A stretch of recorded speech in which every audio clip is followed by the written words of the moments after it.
5 armed professionals, military-grade equipment, months of planning, and a perfectly coordinated ambush against one 58-year-old armored car driver with bad knees and 30 years of Chicago street smarts. The odds seemed impossible until Tommy Rodriguez remembered that some battles aren't won by the biggest gun. They're won by the man who refuses to lose his last fight. Welcome to Armored Security Stories. I'm sitting in downtown Chicago as I tell you this story, watching the armored cars make their daily rounds. And I have to say, sometimes the most dangerous assumption you can make is that experience comes with an expiration date. Today's story proves that when everything is on the line, there's no substitute for a lifetime of refusing to give up. Tommy Safe Rodriguez adjusted his rearview mirror for what he thought would be the final time in his 30-year career. At 58, his knees ached from decades of climbing in and out of armored trucks.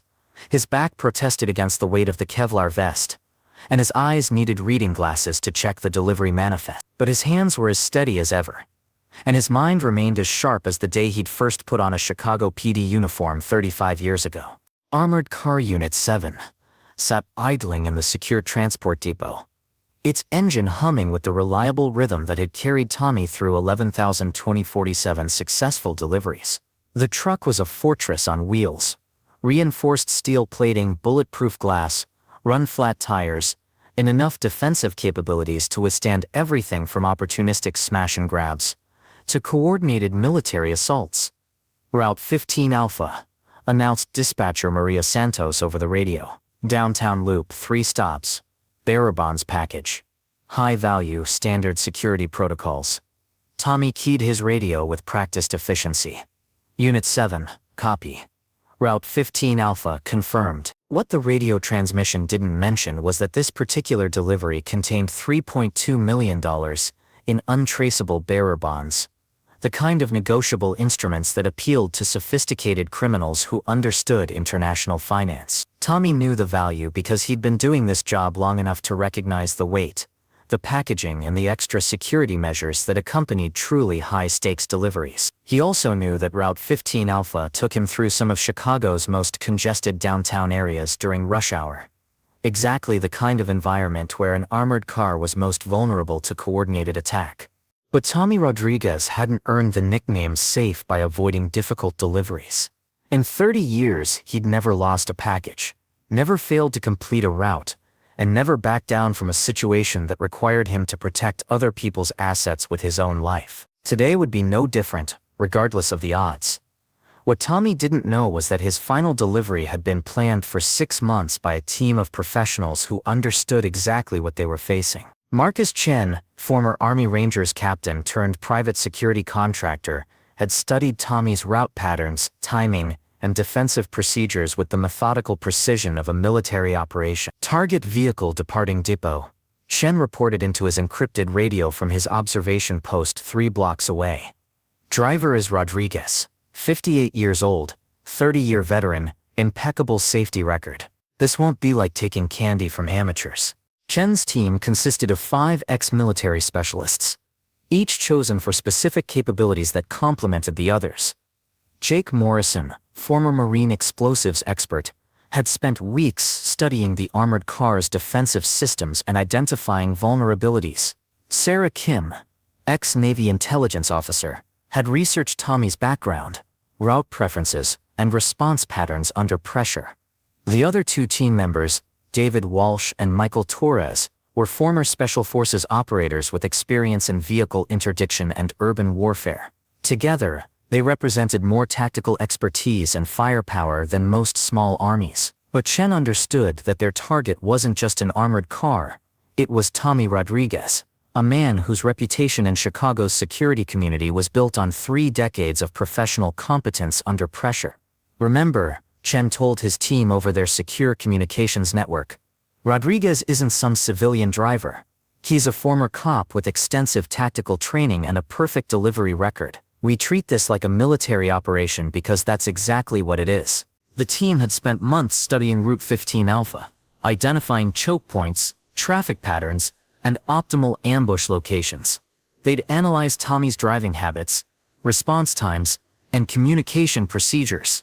They'd even studied the timing of Chicago PD patrol units, to ensure they'd have sufficient operational window before law enforcement could respond. Most importantly, they'd acquired military-grade equipment specifically designed to defeat armored car defensive systems, armor-piercing rounds, electronic jamming devices, and tactical explosives capable of disabling the vehicle without destroying the cargo. Chen checked his watch as Unit 7 pulled out of the depot.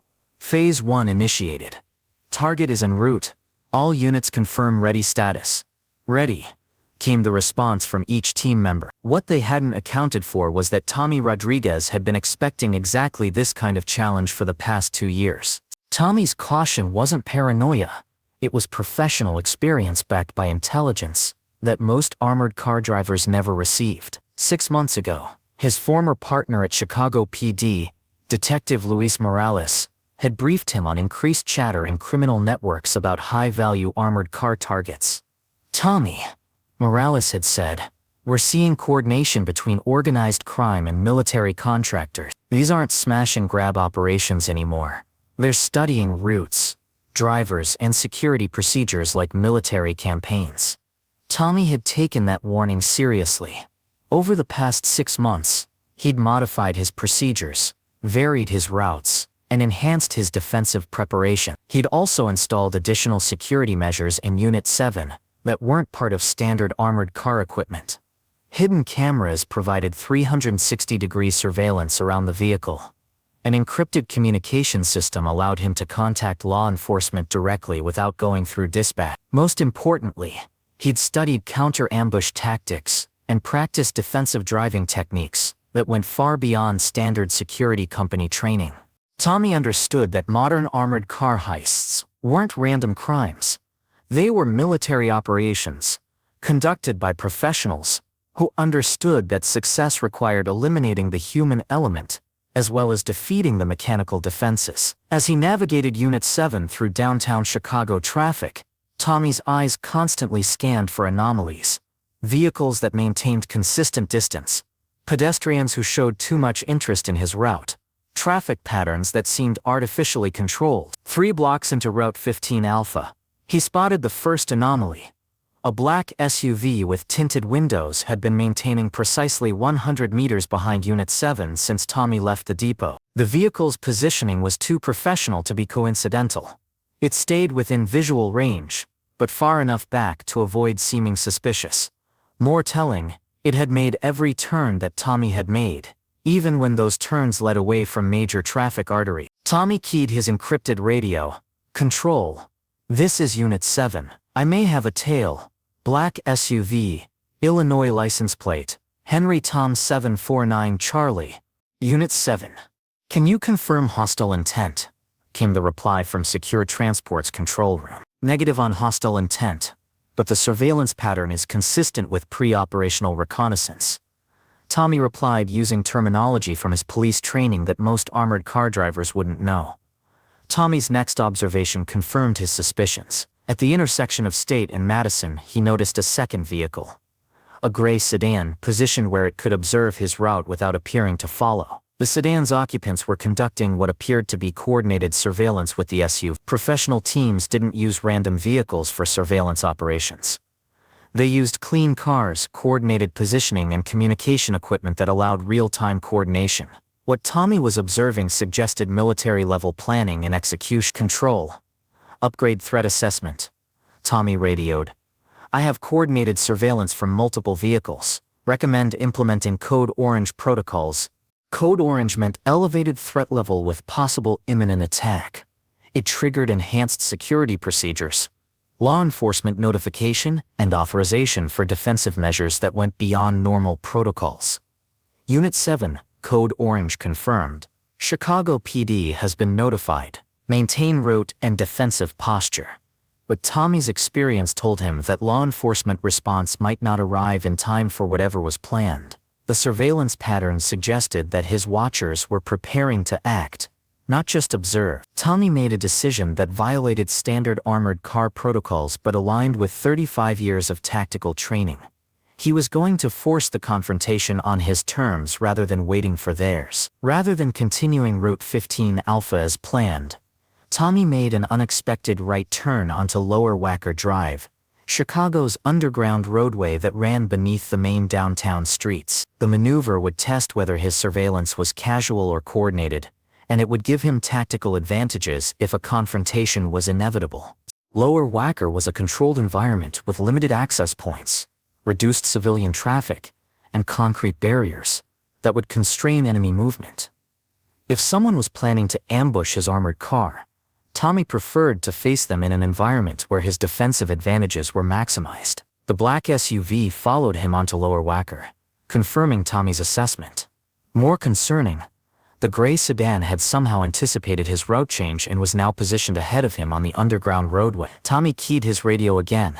"Control. I have confirmation of coordinated surveillance. Multiple vehicles have anticipated my route deviation. This is a planned operation. Unit 7. Return to surface streets immediately." Lower Wacker provides insufficient backup options, but Tommy's tactical assessment reached the opposite conclusion. Surface streets meant civilian traffic, multiple escape routes for attackers, and limited defensive positions for his armored car. Lower Wacker meant controlled environment, predictable approach vectors, and concrete barriers that would channel any assault into predetermined kill zones. Negative control.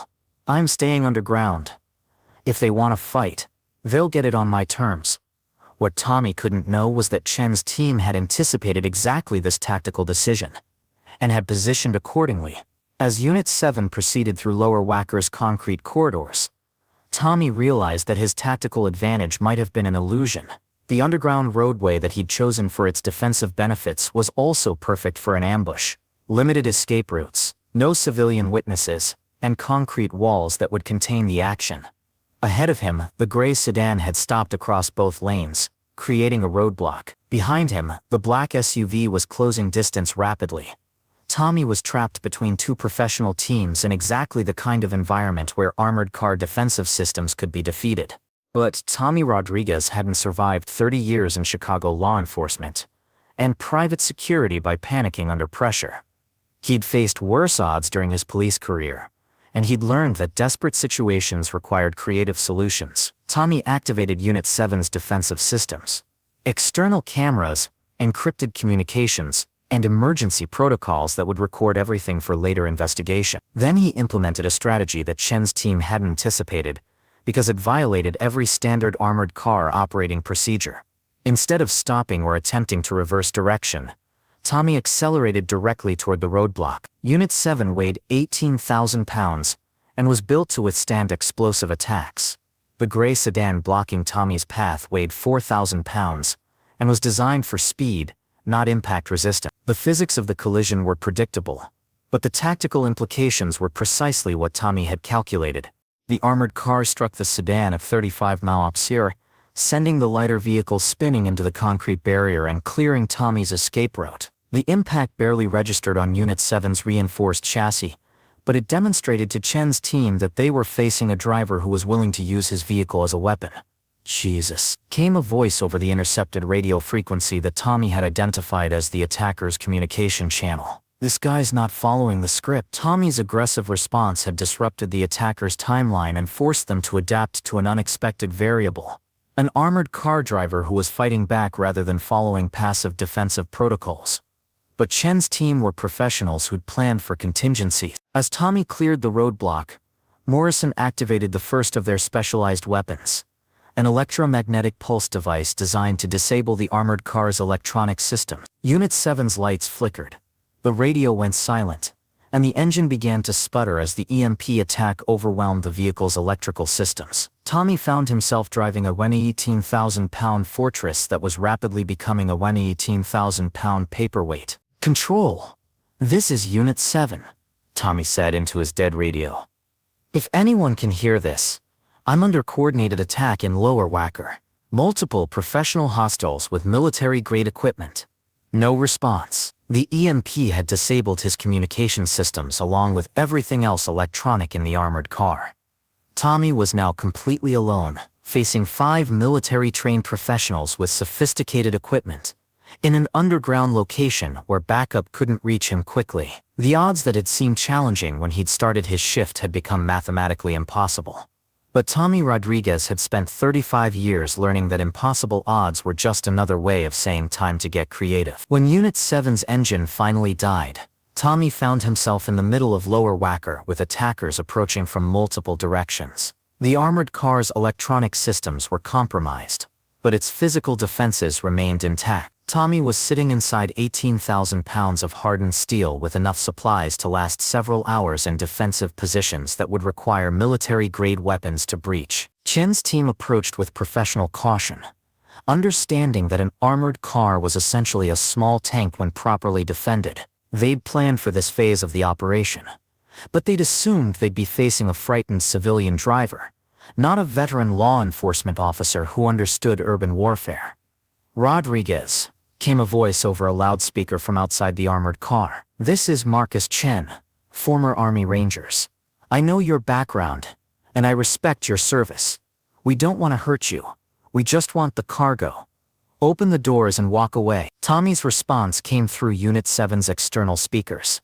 "Chen, if you know my background, then you know I've never given up a delivery in 30 years. I'm not starting on my last day. Rodriguez, you're outnumbered 5 to 1, and we have equipment specifically designed to defeat armored car defenses.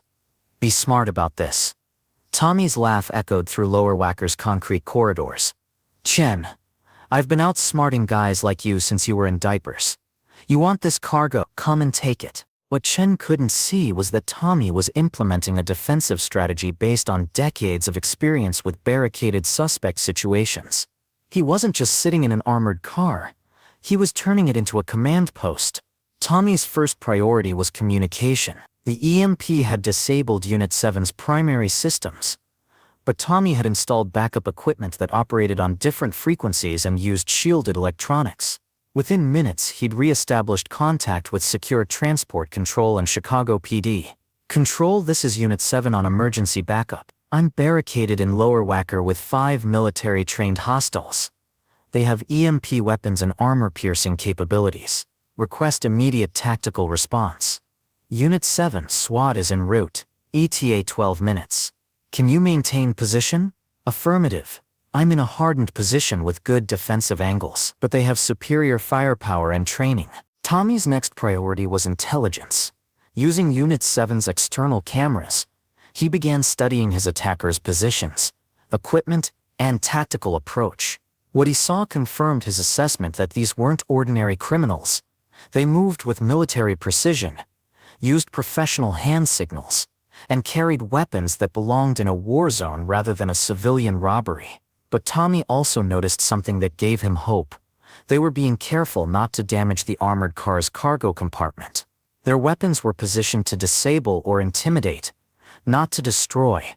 They needed him alive and the cargo intact, which gave him negotiating leverage. Chen's team was professional enough to recognize that their quick operation had become a prolonged siege. They'd planned for resistance, but they'd expected to overcome it within minutes, not face an extended standoff with law enforcement response incoming. "Rodriguez," Chen called out, "you're just delaying the inevitable.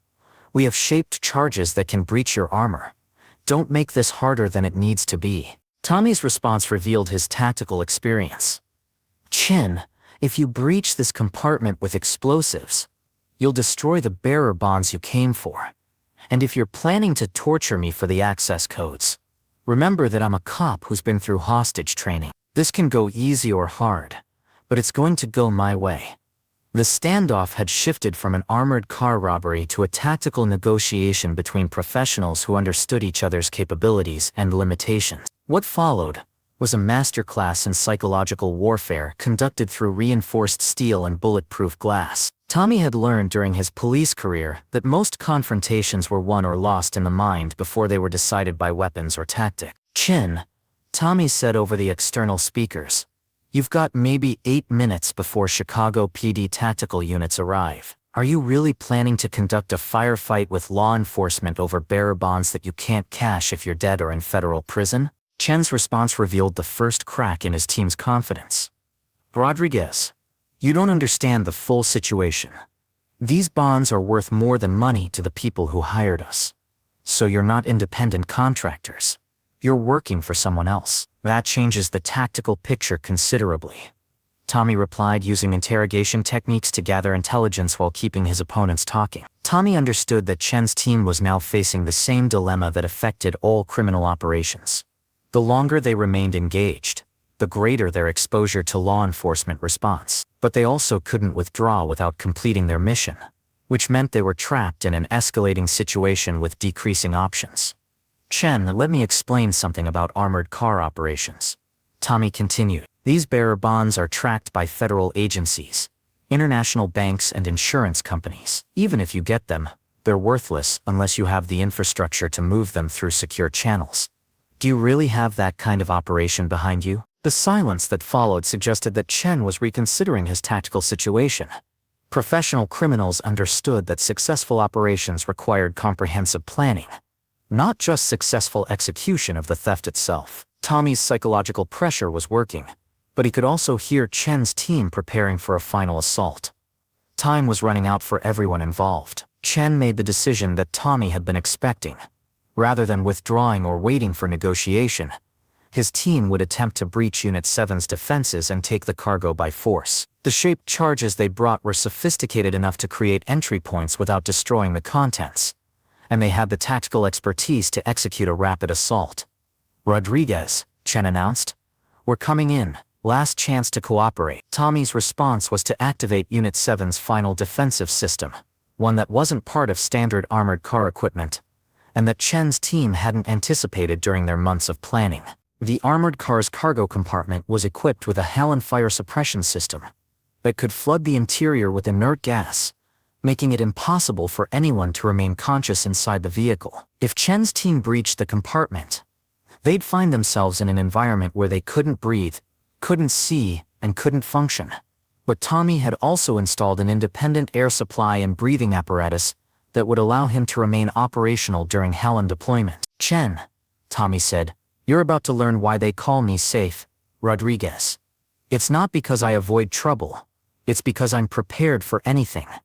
The first shaped charge detonated against Unit 7's rear doors, creating a breach large enough for tactical entry. Chen's team moved with professional speed and precision, expecting to encounter a frightened armored car driver who would surrender when faced with overwhelming force. Instead, they found themselves in a compartment filled with dense, choking gas that made combat operations impossible. As Chen's team struggled with the unexpected Halon deployment, Tommy implemented the final phase of his defensive plan. Using Unit 7's internal layout and his breathing apparatus, he moved through the gas-filled compartment, with the tactical advantage of someone who'd planned for exactly this scenario. Tommy's 35 years of experience had taught him that successful defense wasn't about having the biggest weapons.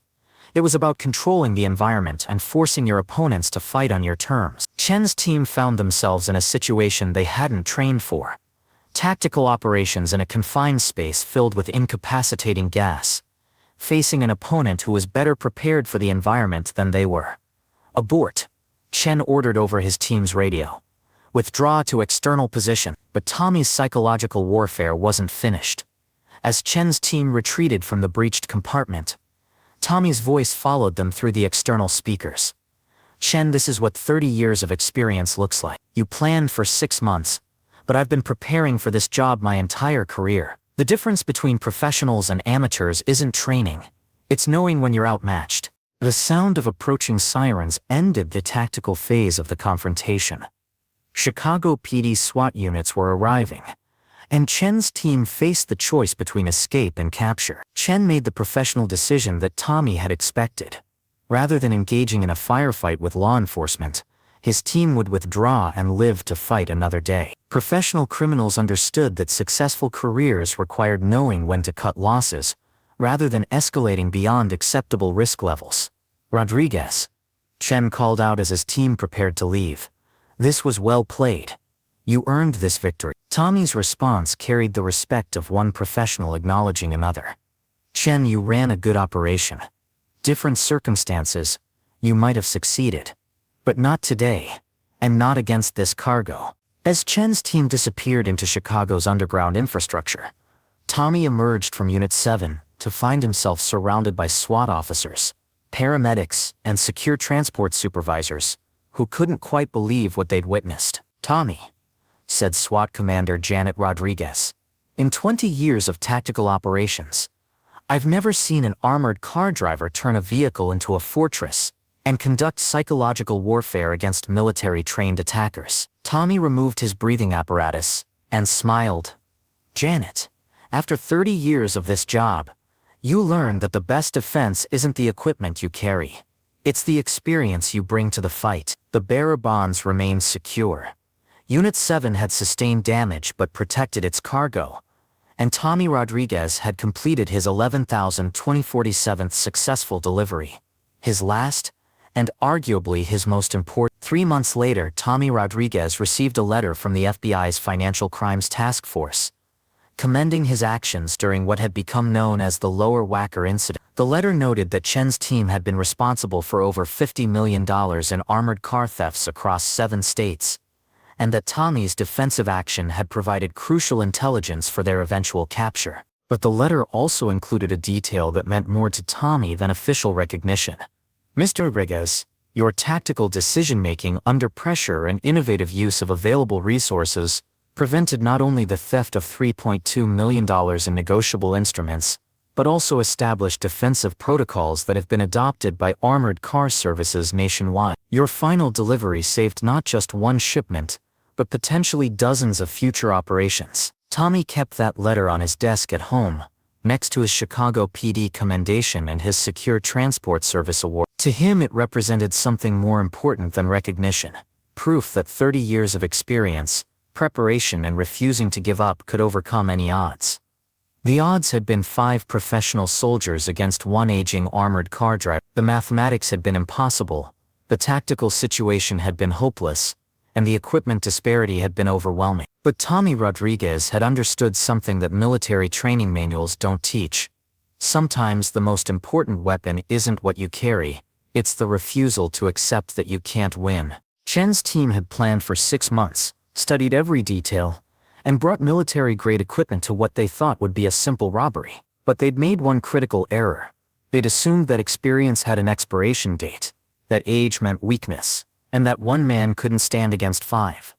Tommy Rodriguez had spent 30 years proving that assumptions like that could be fatal. His last delivery had become his most important lesson, that in a world where threats could come from anywhere, the best defense wasn't technology or equipment, it was experience, preparation, and the kind of professional pride that refused to surrender regardless of the odds. And sometimes when everything was on the line, that was enough to turn the impossible into the inevitable. If you enjoyed this story of experience over equipment, determination over odds, and the final stand of a man who refused to lose his last fight, don't forget to subscribe to Armored Security Story. We explore the untold accounts of the professionals who protect what matters most when the stakes are highest. Have you ever faced impossible odds and found a way to turn the situation in your favor?